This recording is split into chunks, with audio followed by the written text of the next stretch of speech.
driving. Trees went by. Me and Del were singing Little Runaway. I was blind. Yeah, running down a dream that never would come to me. Working on a mystery, going wherever it leads. Running down a dream.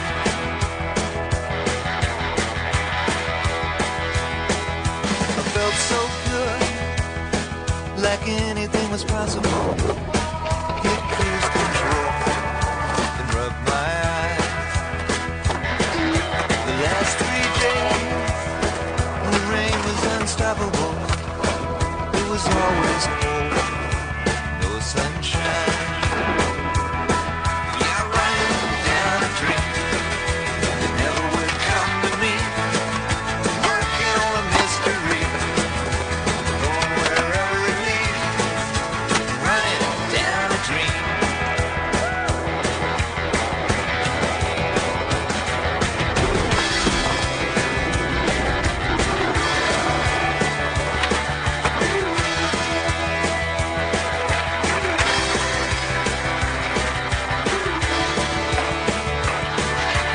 I rolled on, the sky grew dark. I put the pedal down to make some time. There's something good waiting down this road. I'm picking up whatever is mine. I'm running down a dream that never would come to me. Working on a mystery, going wherever it leads. Running down a dream.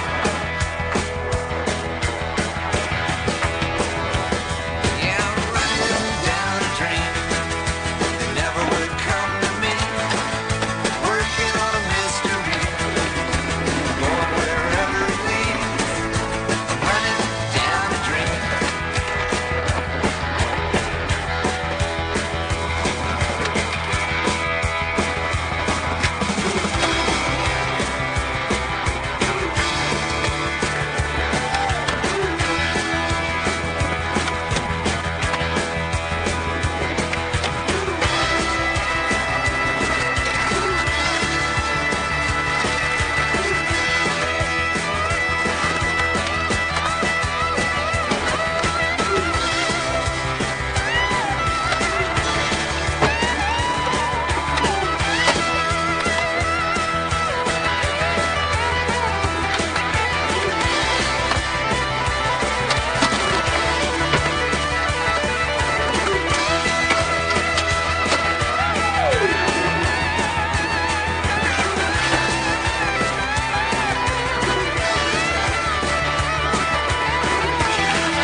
Yeah, Jamie!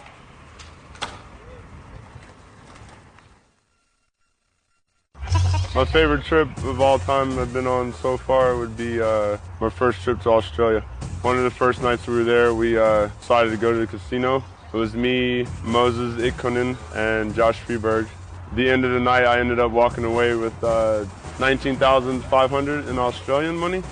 So that roughly equals out to about $13,500. So that started the trip very, very nicely. Since then, I've been to Australia probably 4 more times, and I lived actually over there in Sydney for 5 months. Everyone's super cool there, really nice. There's loads of free skate parks everywhere, up and down the coast, just all around the country basically. And street skating in all the major cities is really good, and even in some of the smaller cities. It's my favorite place so far.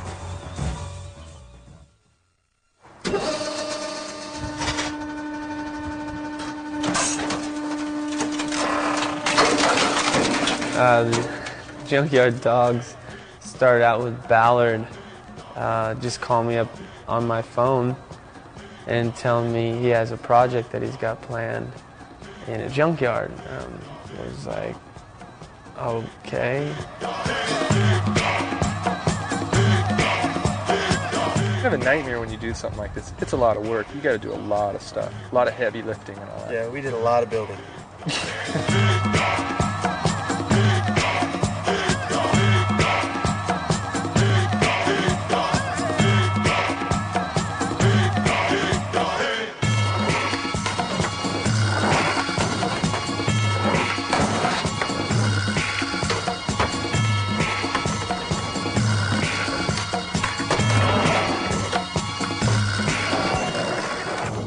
I remember walking around going, what's going on? What is this?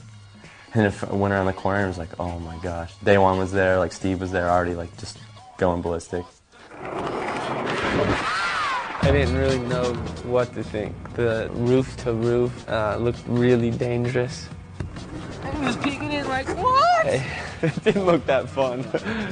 That's what I'm trying to say. It didn't look that fun when I got there. It wasn't scary necessarily. The only thing that was kind of frustrating was the fact that you couldn't get a pop off of that plywood because there was nothing under the plywood. It was just like plywood set across these like girders or whatever, you know. So a lot of stuff was just like, we're talking crop dusting kickflips over that thing, but you like going like 10 feet, you know, but they're only like 2 inches off. A couple times Day One's feet flew over the edge and the board flies off and gets smashed into the ground, so it was scary at first. Actually, it was scary the whole time. What am I talking about? It just got a little bit easier.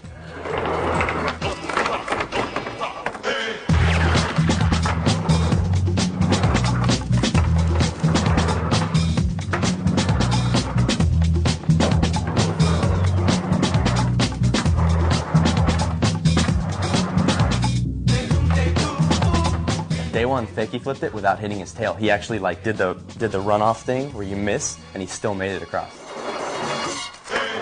And somehow it got in the air over an 8-foot wide flat gap, 25 feet off the ground or whatever, and onto the other side. I thought it was a little bit dangerous. I was a little bit worried about that. A lot dangerous. Not a little, a lot. I mean, that's a long fall. The tall one, that was amazing. That was amazing. I liked that. No net or anything, yeah.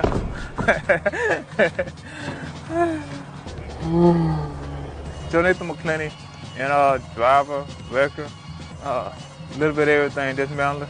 But Nathan was the sweetest, like, because he was down to do anything.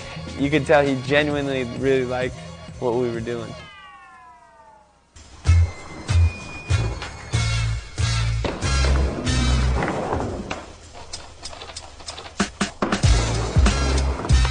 People got to look at something like this and think like, why in the hell are these guys in a wrecking yard jumping on cars? Like, No, there was some nice guys, all of them.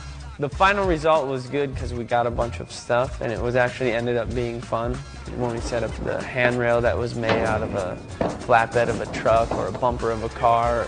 '69 Camaro, fender.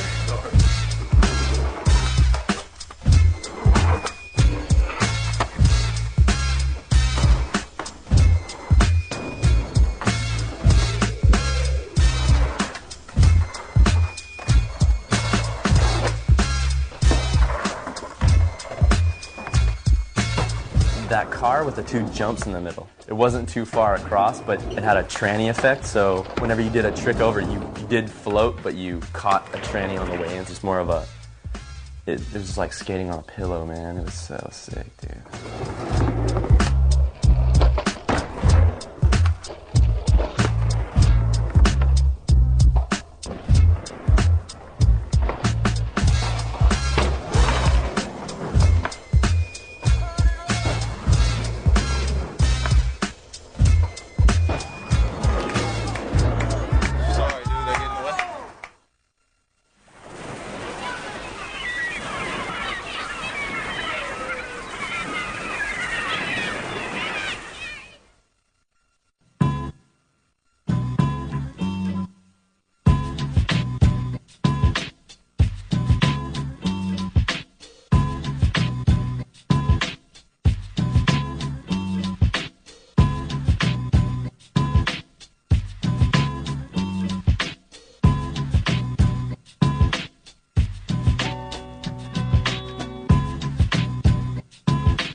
This giant production, just hundreds and hundreds of thousands of dollars, permits, shut off streets, a bunch of children.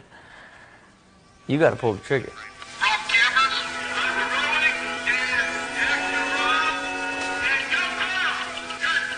The original idea of the commercial, it came really from the Beatles' A Hard Day's Night. You know, like, just the idea that people are such a celebrity and so in demand that they're being chased by a bunch of people, especially screaming girls. We took that to the director that we had chosen, a guy named Kevin Kerslake, who's a fairly famous director out of Hollywood for doing music videos and commercials, stuff like that. Like, and he actually went in and did a more complete script with better sketches for each scene. Camera angles, everything. You know, even the rail, they had photos like drawn of the rail and Rob on it. We had a meeting, like, you know, a little creative meeting, as they say in the business. We actually met at the place where that rail was, and we looked at it and kind of laughed, you know, about how big it was and stuff, and Rob was like, no, I would do that. You know, keep in mind, once again, full-scale claiming, seen as like the biggest rail I've ever been on is like maybe a 12-stair. Rob just liked it so much, we said, what can we do here to get these people to give us permits to do this? We tell them, hey, there's going to be no property damage here whatsoever. We're going to completely protect the property. And so the production company in Hollywood actually fabricated an entire rail that was bolted on to the existing rail.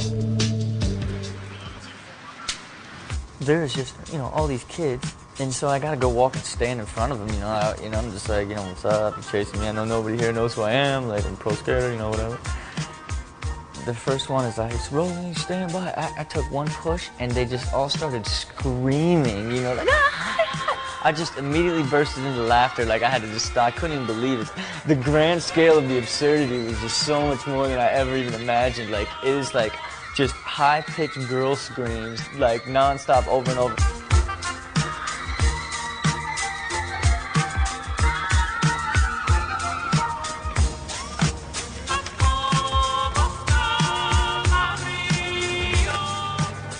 On top of that, whatever, like, you know, you got your catering and there's just production and wardrobe and just, it was just like so hardcore. Like, I had just no idea. There's like 15 cops, you know, like streets are blocked off. So that, you know, there's like the really hot like chick, like the older woman chick, right, that I slide up on. I'm like, what's up? You know, like, whatever, just shut me down. I can't even concentrate. I don't even want to do any of this stuff. Like, let me just get to this rail. I got to get through this, you know? It was just all pressure. Rob had two tricks he had to do, the kickflip at the end and the rail. And it was a lot of pressure because it was the fact that he had 40 people chasing him and about 60 people sitting around this square area just watching. A lot of money sitting on the line for him to go perform, and it wasn't like, I'm a little tired today, I'm gonna go home and rest. It was, boom, you gotta perform now. So it gets way more serious, and now it's just like, rolling, stand by, action, push, you know, and like, of course, I'm cursing up a storm. You know, and the guy's like, well, the kids around here, you know, I'm not to have you gotta tone down the language. I'm like, can't help you. When I couldn't pull the trigger, I was like, you don't grind this thing. You can't walk away from this, you know, like, there's just, you can't. I would keep hearing like, hey, Rob, we know you can do it. You got it, Rob. We know you can do it. Just girling me, you know, they can't even imagine, like, the mental torment I'm going through. Like, I was just so freaked out, just so shook that I'd even committed to it. Dude, all you gotta do is do it, just do it. So stand by, rolling.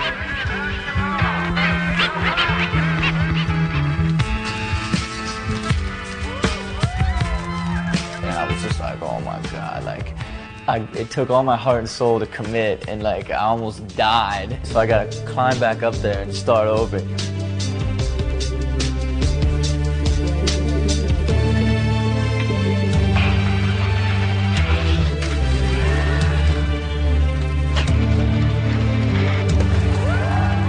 When I started rolling and like realized that I had made it, it was just like I almost cried. It was just ridiculous.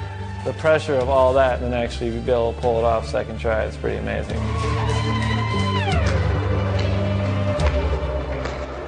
everyone there was kind of family oriented, you know, and like was like, this guy's an all right guy, you know, he's nice, he's friendly, he's, you know, it takes him a couple tries, maybe he cursed a little bit on the big rail, but it was full-fledged, just curse fest, board throwing, just potty mouth chaos. That's what happens when the demon's out. You just grind at a 20 stair and you can't land a kickflip. That'll make you snap real quick.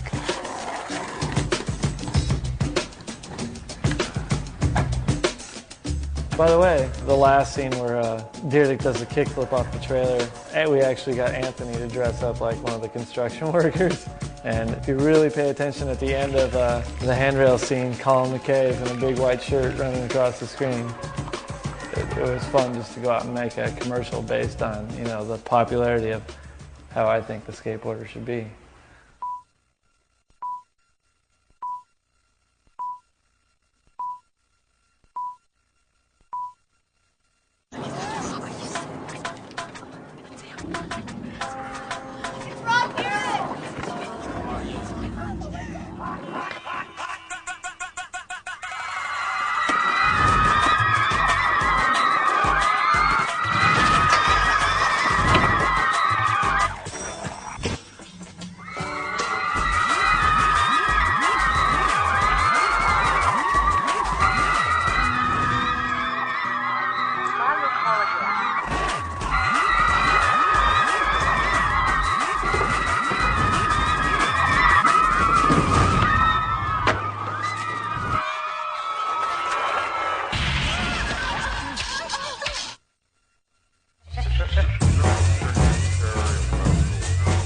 And unfortunately, Rhythm's not around anymore, but I felt really fortunate to work on that project. A lot of great skateboarders were in that video.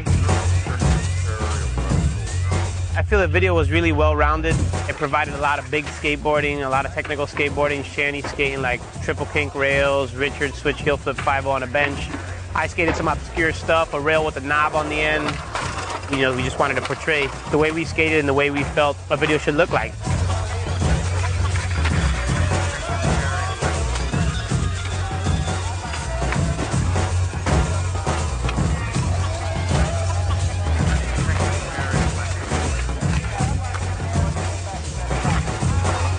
I think it was really amazing to see such a strong part from Shanny.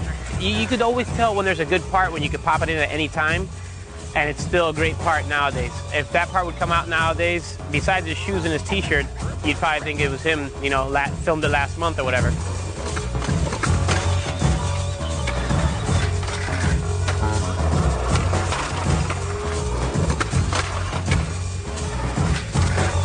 You should check it out if you get a chance somehow. Maybe one of your buddies got it or something, I don't know.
His name is Stefan Attardo. He's the star of a new pro model for Santa Cruz skateboards. He has been described as handsome, tough, talented, sexy, sensitive, dynamic, and brilliant. Amazing Flair raves Skateboarder magazine. He's been called a top contender for an Academy Award. Stefan Attardo is the Italian Stallion.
I've known Chad Simpson for a few years now, and he's always been a super cool, genuinely nice guy with unbelievable skill level on a skateboard. He can basically do anything he wants.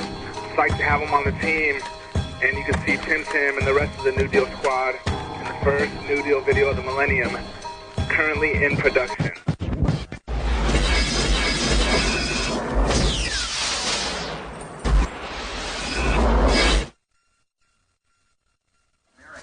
The Corey O'Brien was popular back in '89. A lot of kids bought it. It's 1990, boys. Let's get rid of the skeletons.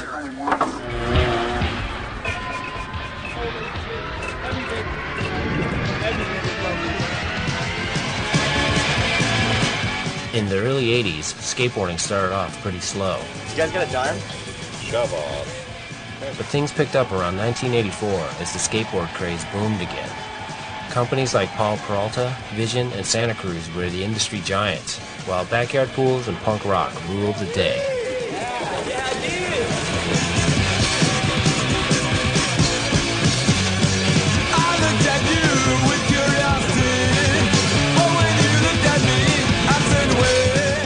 In the hyped-up environment of the mid to late 80s, a lot of experimentation went on in different areas of skateboarding.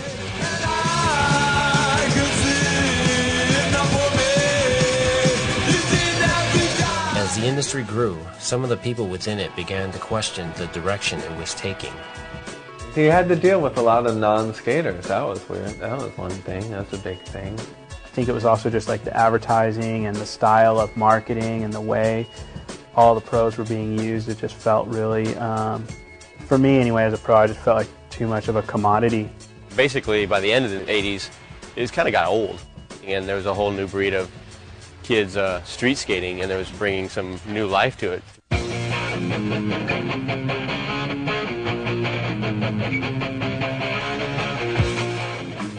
Me and my buddies, we would just go street skate around, and during that time, it was just left to our imagination, like, oh man, let's try this trick, or we see guys from other towns and tripping out on the tricks that they were doing, and you're like, whoa, I never thought of that.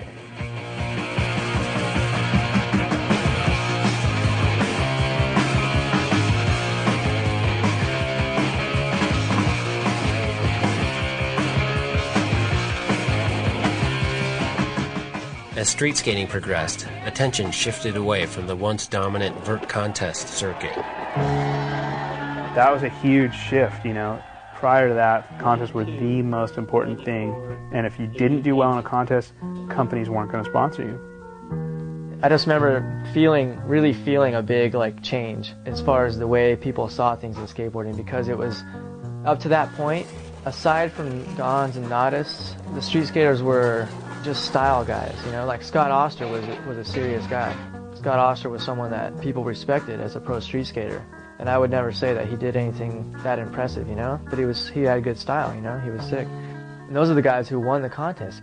And I just remember there was kind of a buzz around the stuff we were doing, because the stuff we were doing at that time was just so different than the established pros.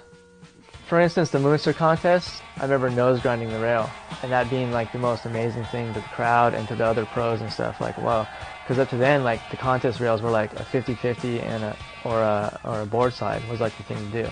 And Tom Knox was there tail sliding it, and that was a big thing, you know.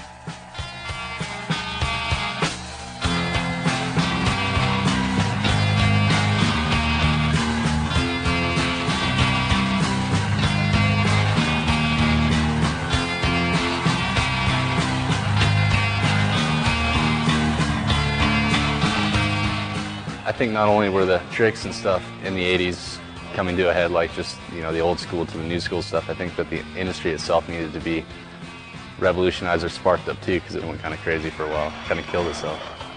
One of the newer companies to make a mark was 8th Street, whose first two videos, Shackle Me Not and Hocus Pocus, featured some of the most progressive skating at the time, while shying away from the glossy style that had been standard up until that point.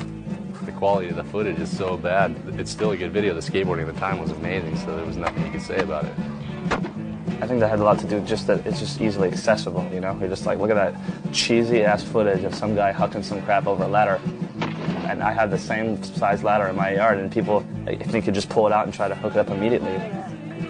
This new approach to video making led to 8th Street's next video, a short promo which was released in 1990.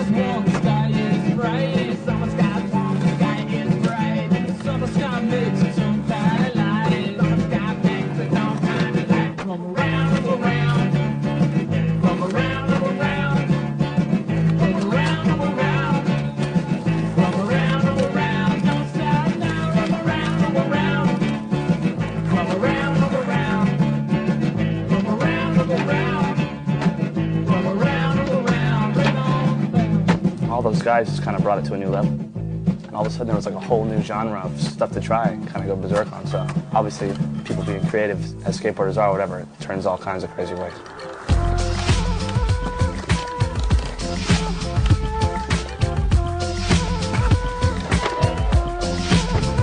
Vert was kind of at a stagnant point too, so I felt like it was time to try and keep Vert in tune with the street stuff, you know?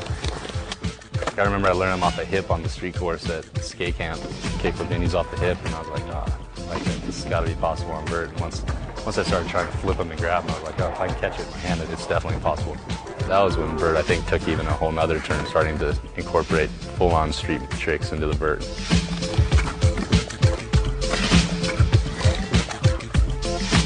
You know, skateboarding has to change. Everything has to change or else it dies. And it's just a progression.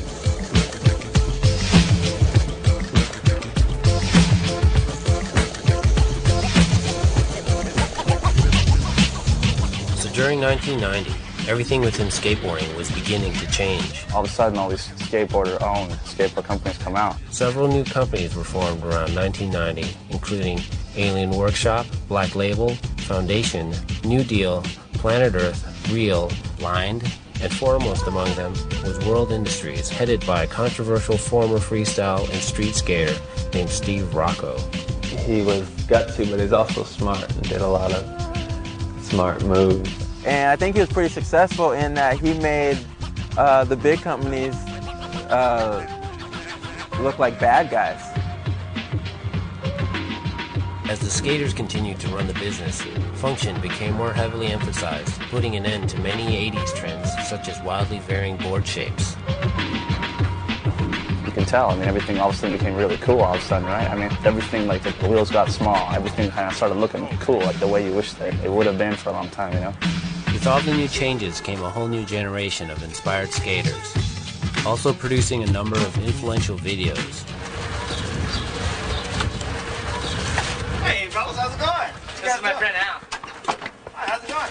He works at Heights Beach High School and lets us skate whenever he wants.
For better or for worse, in 1990, the new school took skating to the next level. We must, we must, we must. We must, we must, we must, we must. We must, we must, we must, we must. We must keep our eyes open.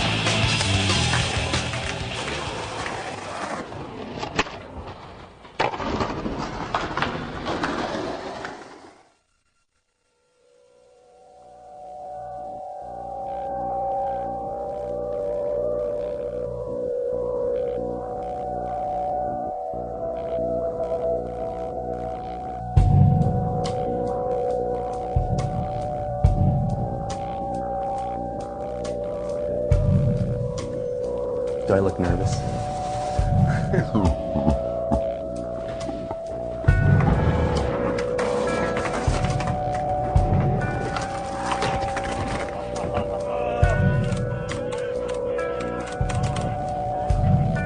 All right.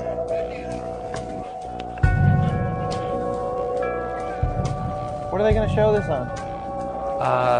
And it just wasn't working out for me that day. And I finally did it. Like big stuff, little stuff, switch stuff, nollie, regular, babbling. You know, and I'm just happy that we were able to do a commercial that has a legit, you know, TV conceptualness, but at the same time it has amazing skateboarding in it. Because, I mean, that's how we like to represent ourselves, you know? 100%. Pulling the trigger on the, staring down the barrel of a 20 and pulling down the trigger, pulling up.